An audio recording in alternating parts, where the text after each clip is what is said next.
नमस्कार। आइए बात कर लेते हैं सबसे पहले आपकी कनिष्ठा उंगली की। कनिष्ठा उंगली जहाँ बिल्कुल बताती है कि एकदम विशुद्ध रूप से एक बहुत ही सुंदर व्यक्ति हैं, यानी कि मन में कोई छल नहीं है, किसी प्रकार की यदि मैं देखूं कोई भाषा शैली में कोई बुराई नहीं है, यारदाश्त की भी किसी प्रकार से कोई कमी नहीं है। कमी है तो सिर्फ़ और सिर्फ एक कमी है, वो सूर्य की उंगली का बुध की उंगली का सूर्य के पहले कट तक ना पहुंचना। जब ऐसी स्थिति हो जाती है तो व्यक्ति के जीवन के अंदर उतार चढ़ाव व्यक्ति को जरूर सहने पड़ते हैं, यानी ऐसे व्यक्ति के जीवन में उतार चढ़ाव जरूर आते हैं। अब बात करते हैं अभी, क्योंकि सेकंड पर व्यावहारिक पद पर विकट का निशान है तो वर्तमान में भी मानसिक रूप से पैसे के लिए परेशानी है। अब बात करते हैं सूर्य की उंगली की। सूर्य की उंगली यश मान सम्मान के लिए जाने जाने वाली उंगली, और बृहस्पति की उंगली से हो जाए छोटी तो ये एक अच्छा संकेत नहीं होता। यानी कि इसको कह सकते हैं कि जो जीवन का संघर्ष है वो लगभग ऐसे व्यक्तियों का अंत समय तक बना रहता है। तो ये इस तरह का सिंबल, साथ ही साथ अगर यहाँ पर खड़ी रेखाएं हो जाएं, ये तो आड़ी रेखा है, खड़ी रेखा ना हो जाएं और ये आड़ी रेखा मिट जाएं तो आप ऐसे समझ लीजिए वो अच्छा समय होगा, आपको यश मान सम्मान दिलाएगा, संतान से भी, सब चीज़ों से। यहाँ बीच में शनि की उंगली के और सूर्य की उंगली के बीच में गैप, ये वो गैप है जिसकी वजह से आप किसी भी कारण की वजह से अपने माँ बाप की सेवा भी नहीं कर पाएंगे। आइए बात करते हैं यहाँ पर आपकी शनि की उंगली की। शनि की उंगली और यहाँ व्यावहारिक पद पर कट, थर्ड पद पर कट, मानसिक पद पर कट, यानी कुल मिलाकर के तीनों के तीनों पर्वत यहाँ पर दूषित हैं। मानसिक चिंताएं हैं धन के रूप में, व्यवहार में अब अपने में कभी कभी ऐसा फिर भी गलत निर्णय उठा जाते हैं कि जिसके कारण धन का नुकसान हो जाता है। ना होने पर भी दूसरे की मदद कर जाते हैं, पैसा लौट कर के नहीं आता है। और साथ ही साथ थर्ड पद पर जब कट हो तो व्यक्ति का धन चला जाए तो वापस भी नहीं आता है। और कुल मिलाकर आर्थिक स्थिति वर्तमान में खराब और स्वास्थ्य भी कहीं ना कहीं से खराब है। आइए बात करता हूँ आपकी बृहस्पति की उंगली की। बृहस्पति की उंगली और यहाँ पर सेकंड पर, फर्स्ट पर कट के और थर्ड पर भी निशान, यानी कि ईश्वर की कृपा नहीं हो रही है, भगवान की दया नहीं बरस रही है। इस प्रकार के जब कट हों तो ऐसा होता है। साथ ही साथ आपके जीवन के अंदर पत्नी के साथ भी ऐसी स्थिति में व्यक्ति के दो चार बातें, यानी कि कुल मिलाकर तू तड़ाक वाली बात हो जाती है। मानसिक टेंशन, दिमाग खराब हो जाता है खर्च की वजह से या किसी और वजह से। तो ऐसी स्थितियों को दर्शाने वाला ये पर्व। अब बात करते हैं बुध के पर्व की। बुध के पर्व और यहाँ पर एक रेखा का खड़ा होना, मैं समझता हूँ यहाँ 2 से 3 रेखाओं का होना ज़्यादा ज़रूरी होता है। और जब वो ना हो तो व्यक्ति को संतान सुख में कमी भी होती है। साथ ही साथ ऐसा भी होता है कि संतान सुख में कमी इसलिए हो जाए कि संतान स्वयं से दूर रहे, कहीं नौकरी पर रहे, इसलिए आपका सहयोग ना करे, ऐसी भी स्थिति होती है। तो कुल मिलाकर के आपसे बुढ़ापे में कहीं दूर रहे, इसलिए आपकी सेवा ना कर सके। तो कुल मिलाकर के यहाँ बुध पर्व अच्छा धन भी नहीं दे रहा है। आइए बात करता हूँ सूर्य पर्वत की। सूर्य पर्वत और दूषित रेखाओं के साथ तैयार है, यानी कुल मिलाकर बहुत भाग दौड़ है। भाग दौड़ का फल है तो वो टूटा फूटा काटने वाली रेखाओं के साथ में बहुत ज़्यादा निरंतर संघर्ष करता हुआ और उसके बाद भी यश सम्मान की कमी। आइए बात करते हैं धन के पर्व की। धन का पर्व और धन के पर्व पर ये जो रेखाएं यहाँ पर बनती हैं ये वो बताती हैं कि कैसे भी है आपके जीवन में बुढ़ापे तक आपको सामान्य रूप से धन के संसाधन बने रहेंगे। आइए बात करें आपके बृहस्पति के पर्व की। बृहस्पति का पर्व और यहाँ से ये जो सहायक रेखा नीचे से खड़ी हो गई है, एक मंगल पर्व से भी खड़ी हो गई है, यानी आप निश्चित रूप से एक मकान तो अपना ज़रूर बना पाएंगे, इसमें कोई भी शक नहीं है। साथ ही साथ बृहस्पति का पर्व है तो संतान भी अवश्य होती है। अब बात करते हैं हम आपकी हृदय रेखा के बारे में। हृदय रेखा यहाँ पर जाती हुई सीधी जाकर के सीधी चल कर के ऊपर पहुँचती ऐसे व्यक्तियों का मैंने देखा है।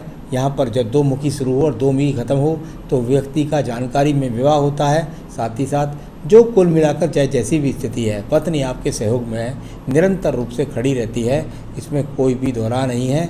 हाँ, ये कह सकता हूँ कि थोड़ा मानसिक रूप से या हृदय में आपके कुछ ना कुछ परेशानियाँ महसूस करते हैं। कोई बहुत बड़े रोग के संकेत यहाँ पर नहीं दिखलाई पड़ते। अब बात करते हैं आपके मंगल के पर्वत की। मंगल पर्वत पर एक बहुत बड़ा नक्षत्र बना हुआ है। जब मंगल पर्वत पर नक्षत्र बन जाए तो व्यक्ति का मकान जो बनता है वो बड़े संघर्षों से के साथ बनता है, साथ ही साथ कर्ज लेकर के बनता है। ऐसी स्थितियों को दिखलाने वाला और जीवन के अंदर एक्सीडेंट होना या छोटी मोटी सर्जरी का सामना भी, मैंने ऐसे व्यक्तियों को 3-3 स्टार ये मंगल बन गए हैं, एक्सीडेंट भी हो जाते हैं कभी कभी रोड पर, सड़क पर, ऐसी स्थितियों को दिखलाने वाला आपका प्रथम मंगल पर्वत है। आइए बुद्धि रेखा की बात करता हूँ। देखिए बुद्धि रेखा कितनी लहरदार होकर के चल रही है, यानी कि इस प्रकार की लहरदार बुद्धि रेखा और जाकर जब चंद्र पर्वत तक डाउन हो तो कितने बार जीवन में व्यक्ति को अप डाउन का सामना करना पड़ता है। कभी मानसिक रूप से मजबूत होता है, कभी मानसिक रूप से कमज़ोर होता है, कभी निर्णय लेता है, कभी उस निर्णय को छोड़ देता है। तो ऐसी स्थितियाँ अस्थिरता को दर्शाती हैं मानसिक बुद्धि के लिए, इसको आपको मजबूत करना होगा। आइए बात करते हैं आपके मंगल के द्वितीय पर्व की। मंगल द्वितीय पर्वत, यहाँ से एक सहायक रेखा जो कहीं ना कहीं से भगवान की कृपा से आपको साहस दे देती है और झगड़ा झंझट मुकदमा का कोई भी स्थिति यहाँ नज़र नहीं आ रही। चंद्र पर्वत की बात करता हूँ। चंद्र पर्वत ये यहाँ पर वो चिन्ह है जो कोई विशेष रूप से आपको सपोर्ट नहीं दे रहे, यानी कोई विशेष सहयोग इसके द्वारा आपको यहाँ से नहीं मिल रहा है। ये वो रेखा है आपके पास में जो नीचे से जाकर सूर्य पर्वत का संपर्क बनाती है, यानी कि दूर स्थानों तक सप्लाई या दूर स्थानों के लोग आकर के आपसे माल खरीद कर ले जाएं, जब तक उनसे नहीं जुड़ेंगे जब तक आपको अपने व्यापार में तरक्की उन्नति नहीं मिलेगी। व्यापारिक रेखाओं को देखता हूं तो इसमें एक बुद्धि रेखा का संबंध है, एक व्यापारिक रेखाओं का संबंध है, या तीनों रेखा आप व्यापारिक रूप से देखें तो ये टूट टूट करके चली हैं, यानी व्यापार में एक रूपता नहीं रहती, मानसिक चिंता कहीं ना कहीं आपको लगी रहती है। ये यहाँ पर दिखलाने वाली सहायक रूप से जो रेखाएं हैं ये अच्छी रेखाओं के रूप में नहीं हैं, जो अच्छी तरीके से मजबूती से व्यापार को नहीं चलाती हैं, अप डाउन का सामना कराती हैं।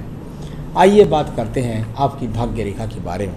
भाग्य रेखा, और यदि मैं देखूं इसको तो यहाँ भाग्य रेखा नीचे से चली है, थोड़ा बहुत परिवार से सहयोग, और इसके बाद में इसको कितनी बार रेखाएं यहाँ काट करके जा रही हैं लगातार, यानी आपके जिस समय आप मेरे पे 46-47वें वर्ष में बात कर रहे हैं उस समय तक भी लगातार रेखाएं, इसको राहु रेखाएं लगातार इस भाग्य रेखा को काटती रही हैं, यानी आपके जीवन में कितनी उठा पटक। यहाँ ये लास्ट कट मैंने 47वें वर्ष पे लगाया है, इसके बाद यहाँ कट नहीं लगाया मैंने। तो देखिए ये अच्छा संकेत यहाँ पर है। आगे भगवान न करे ये कोई काटने वाली रेखा आ जाए तो बहुत ज़्यादा आगे बढ़ चढ़ कर तो नहीं बोलूँगा, लेकिन अगर आगे कोई ऐसी रेखा काटने वाली नहीं आई तो आगे का जीवन आपका धन की स्थितियों से मजबूत होगा। राहु रेखा से किसी भी प्रकार का लॉटरी का योग नहीं है। आइए बात करते हैं इसके बाद में आपके शुक्र पर्व की। शुक्र पर्व यहाँ पर सामान्य रूप से देखें तो वो इस प्रकार का है कि संसाधन के लिए बहुत ज़्यादा, क्योंकि पर्वत एकदम उठा हो जाए तो संसाधनों के लिए व्यक्ति के अंदर उतावलापन रहता है, लेकिन वो संसाधन बड़े संघर्ष से उसको मिलते हैं। केतु पर्वत पर एक दूसरे को रेखाओं काट करके जब चली जाएं और लास्ट में एक यहाँ मछली सी ये रेखा बन जाए आयु रेखा के अंदर, तो ये आयु के पक्ष को लास्ट को मजबूत करती है, यानी कुल मिलाकर के ये गई ऐसे गई ऐसे गई, ये इस तरह का प्रारूप सा हो रहा है। तो ये वो अपने आप में है जो आयु पक्ष में लास्ट में आपको मजबूती देता है। तो शुक्र पर्वत थोड़ा पीड़ित दिखाई दिया, ऊपर भी दिखलाई दिया, यानी कहीं ना कहीं शुक्र पर्व का संबंध अच्छे सुख साधन के साथ भी होता है। संतान होती है तो कभी कभी कष्ट से भी होती है। तो कुल मिलाकर यहाँ संतान जो देगी वो देर तक कैसे आपको सहयोग देगी, लेकिन वो दूर से। सारी रेखाओं को पढ़ा, अब बताता हूँ आपकी आयु रेखा के बारे में। ये आयु रेखा और नीचे तक जा कर के उस मछली के मुख तक मिल गई, यानी कुल मिलाकर 75 की तो ये अपने आप में बनती है। आपकी सारी रेखाओं पर्वतों को मैंने पढ़ा है। अब मैं बताता हूँ आपके सवालों का जवाब। भविष्य का जीवन कैसा होगा? देखिए बहुत आगे तक पढ़ना कभी कभी बहुत मजबूत रेखाओं के द्वारा ही मैं किसी चीज़ को पढ़ता हूँ। अगर आपको बहुत ज़्यादा गहराई से अगर और हाथ दिखलाना है, जन्मपत्री पर आपको पूरा विश्वास है, तो आप अपनी जन्मपत्री को दिखलाएंगे तो मैं बहुत आगे तक बहुत मजबूती से बता सकता हूँ।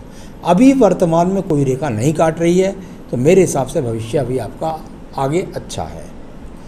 आपने कहा मेरा घर कब तक बनेगा? हाँ, इसका एक बहुत अच्छा संकेत आपके हाथ के अंदर है मेरे हिसाब से ये मौका आपको 2021 तक है।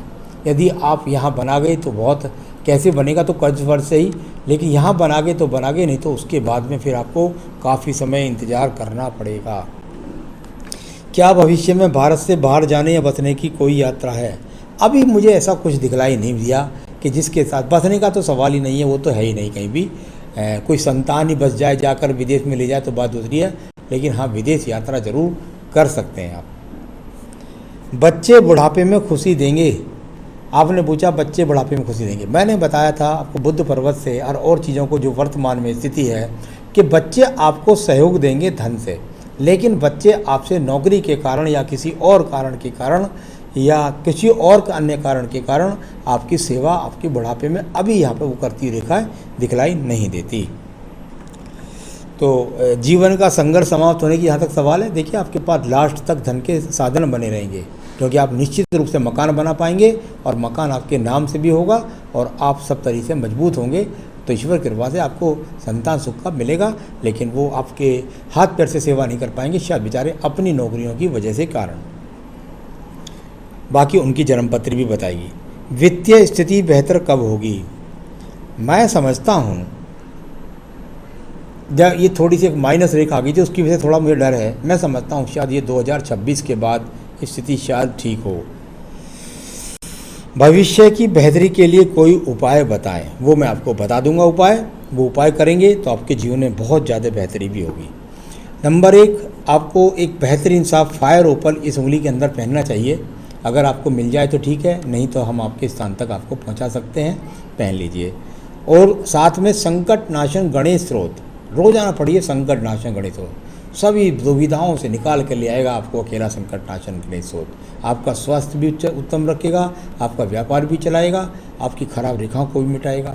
संकट नाशन गणेश स्रोत पढ़िए, साथ में बजरंग बाण पढ़िए। बस ये 2 पूजा करिए, अपने जीवन में सुखी रहिए। यही मेरी शुभकामनाएं। नमस्कार।